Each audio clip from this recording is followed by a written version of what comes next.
அனைவருக்கும் வணக்கம். நான் உங்கள் சாந்தி பேசுறேங்க. இன்றைய பதிவுல நாம என்ன பார்க்க போறோம் அப்படின்னு பார்த்தீங்கன்னா, நாளைய தினம் வெள்ளிக்கிழமை இந்த ஒரு தீபத்தை ஏற்றி வழிபாடு செய்யுங்கள், ஆடம்பரமான வாழ்க்கை அமையும் அப்படின்னு சொல்லியிருக்கேன் இல்லைங்களா? என்ன தீபம் ஏத்தணும், எந்த நேரத்துல ஏத்தணும், எப்படி மகாலட்சுமி தாயாரையும் சுக்கிர பகவானையும் நாம வழிபாடு செய்யணும் அப்படிங்கறத பத்தி தான் இந்த பதிவுல நாம தெளிவாக பார்க்க போறோம். இப்ப பார்த்தீங்க அப்படின்னா, நாளைய தினம் வெள்ளிக்கிழமையோடு நம்மளுக்கு சுக்கிர ஜெயந்தியும் வருகிறது. இந்த சுக்கிர ஜெயந்தினா என்ன அப்படின்னு பார்த்தீங்கன்னா, சுக்கிர பகவான் அவதரித்த நாள் நாளைய தினம். அதனால அவருடைய பிறந்த நாளான நாளைய தினத்தில் நாம அவருக்கு பிடித்த தீபத்தை ஏற்றி மகாலட்சுமி தாயாரை நாம வழிபாடு செய்யும் பொழுது நிச்சயம் நம்மளுக்கு 16 செல்வங்களும் நம்மளை தேடி வரும் அப்படிங்கிறது நம்பிக்கை. அதே மாதிரி பார்த்தீங்கன்னா, இந்த சுக்கிர பகவானுக்கு அதிபதி யாரு அப்படின்னு பார்த்தீங்கன்னா மகாலட்சுமி. அதனாலதான் சுக்கிர பகவானையும் மகாலட்சுமி தாயாரையும் நாம வழிபாடு செய்ய வேண்டும்.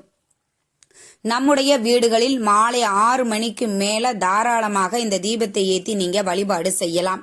பிரம்ம முகூர்த்த நேரத்துல செய்யலாமா அப்படின்னு கேட்டீங்கன்னாலும் தாராளமாக பிரம்ம முகூர்த்த நேரத்திலையும் இந்த வழிபாட்டை செய்து கொள்ளலாம்.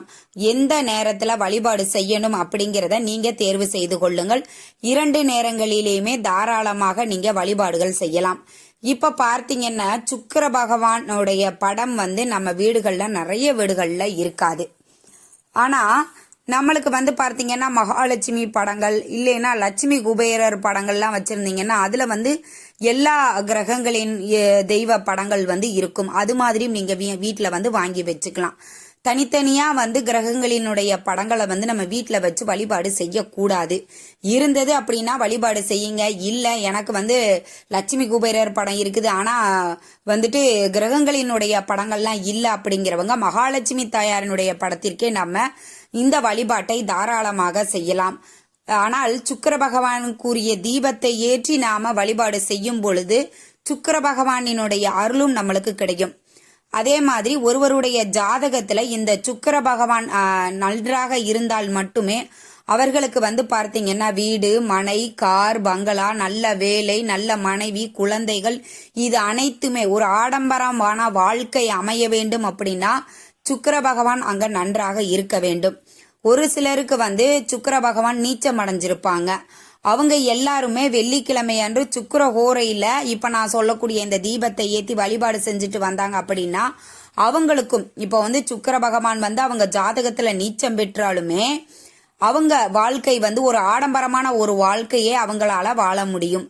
என்ன பண்ணணும் அப்படின்னா, மாலை 6 மணிக்கு மேல உங்க வீட்டுல பூஜை அறையில இருக்கக்கூடிய மகாலட்சுமி படமாக இருந்தாலும் சரி, இல்ல லட்சுமி குபேரர் படத்துல நான் சொன்ன மாதிரி அந்த கிரகங்களினுடைய படம் இருந்தாலும் சரி, எது உங்ககிட்ட இருக்குதோ அதுக்கு நல்ல மஞ்சள் குங்குமம் வச்சு வாசனை நிறைந்த மலர்கள், மல்லிகை பூ, முல்லைப்பூ இதெல்லாம் ரொம்ப பிடிக்கும் சுக்கிர பகவானுக்கு. அதனால அந்த பொருட்களை அந்த பூக்களை கொண்டு அலங்காரம் பண்ணிக்கோங்க.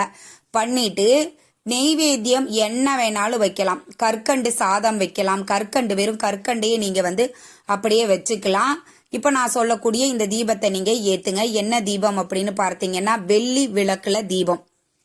எங்க வீட்டுல இப்போ வெள்ளி விளக்கு தீபம் இல்ல, நாங்க என்ன செய்வது அப்படின்னு நினைச்சீங்கன்னா கற்கண்டு தீபம் ஏத்துங்க. ஒரு மண் அகல் விளக்கு எடுத்துக்கோங்க. அதுல நெய் ஊத்தி பஞ்சுத்திரி போட்டு தீபம் ஏத்திட்டு அந்த எரிகிற அந்த நெய்யில 2-3 டைமண்ட் கற்கண்டுகளை நீங்க போட்டுடுங்க.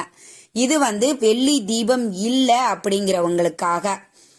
ஆனா வெள்ளி தீபம் இருக்குது அப்படின்னா சின்னதா ஒரு அகல் விளக்கு மாதிரி கூட நீங்க வாங்கி வச்சுக்கலாம்.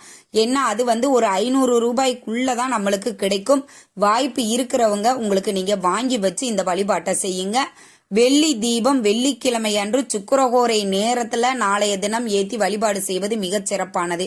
நாளைய தினம் வெள்ளிக்கிழமை 6 மணிலிருந்து 7 மணி வரைக்கும் இருக்கக்கூடிய நேரத்தை தாராளமாக நீங்க பயன்படுத்தி கொள்ளலாம். எங்களால சுக்கிரஹோரை நேரத்துல எல்லாம் ஏத்த முடியாதுங்கிறவங்க பிரம்ம முகூர்த்த நேரத்துல ஏற்றி வழிபாடு செய்யலாம். அதுவும் முடியாது அப்படிங்கிறவங்க மாலை 6 மணிக்கு மேல வழிபாடு செய்யலாம். இல்லைன்னா சுக்கிரஹோரை நேரத்துல இரவு நேரத்தில் வரக்கூடிய அந்த 8 மணிலிருந்து 9 மணி வரைக்கும் இருக்கக்கூடிய நேரத்திலையும் இந்த தீபத்தை ஏத்தி நீங்க வழிபாடு செய்யலாம்.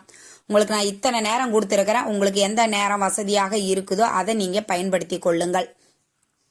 இப்ப வெள்ளி விளக்குல நெய் விட்டு பஞ்சுத்திரி போட்டு இந்த தீபத்தை நீங்க ஏற்றி கொள்ள வேண்டும். ஏன் அப்படின்னா வெள்ளி அப்படிங்கிற உலோகம் சுக்கிர பகவானுக்கு பிடித்த உலோகம். அதே மாதிரி வெள்ளி பொருட்களுக்கு தான் எந்த ஒரு தோஷமும் எந்த ஒரு பரிகாரமும் கிடையாது. அது அப்படியே பாசிட்டிவிட்டியை கிரியேட் பண்ணக்கூடிய ஒரு பொருள்.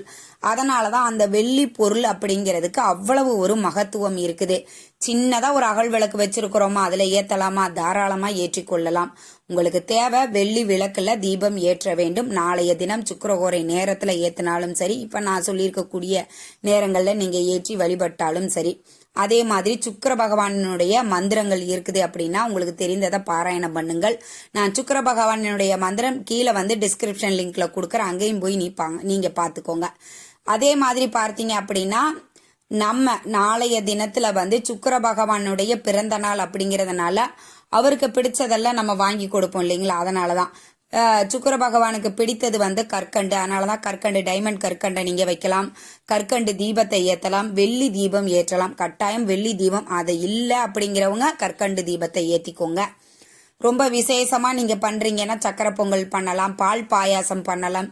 எது உங்களுக்கு வசதியாக இருக்குதோ நெய்வேத்தியத்தை பண்ணி தீப தூப ஆராதனை எல்லாம் காட்டி உங்க பிரார்த்தனை குலதெய்வத்துக்கிட்டையும் மகாலட்சுமி தாயார்கிட்டையும் சுக்கிர பகவானையும் நினைத்து பிரார்த்தனை பண்ணிக்கோங்க. இப்படி செய்யும் பொழுது நம்மளுக்கு காரு, வீடு, அது மாதிரியான ஆடம்பரமான ஒரு வாழ்க்கை அமையும். நாளைய தினம் கட்டாயம் இதை யாருமே தவற விட்டுறாதீங்க. வருடத்தில் ஒரு முறை வரக்கூடிய இந்த சுக்கிர ஜெயந்தி அன்று சுக்கிர பகவானுக்குரிய இந்த தீபத்தை ஏத்தி நாம வழிபாடு செய்யும் பொழுது கட்டாயம் நம்மளுக்கு 16 செல்வங்களும் நம்மளை தேடி வரும் அப்படிங்கிறது ஐதீகம். பொதுவாகவே வெள்ளிக்கிழமைகள்ல நாம தீப வழிபாடுகளாக இருந்தாலும் சரி, இல்ல குத்துவிளக்கு வழிபாடாக இருந்தாலும் சரி, எது செஞ்சாலுமே அது கை மேல நம்மளுக்கு பலனளிக்க கூடியதாக இருக்கும். நாளைய தினத்துல சுக்கிர ஜெயந்தியும் சேர்ந்து வருகிற காரணத்தினால நிச்சயம் நம்மளுக்கு அமோகமான ஒரு வாழ்க்கை அமைவது உறுதி.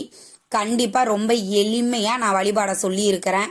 உங்களால வெள்ளி தீபம் இல்ல, நாங்களே ரொம்ப கஷ்டப்படுறோமா, எங்க வீட்டுக்கார வெள்ளி தீபம் வாங்க முடியாதுங்கிறவங்க கற்கண்டு தீபம் ஏத்தி வழிபாடு செய்யுங்கள்.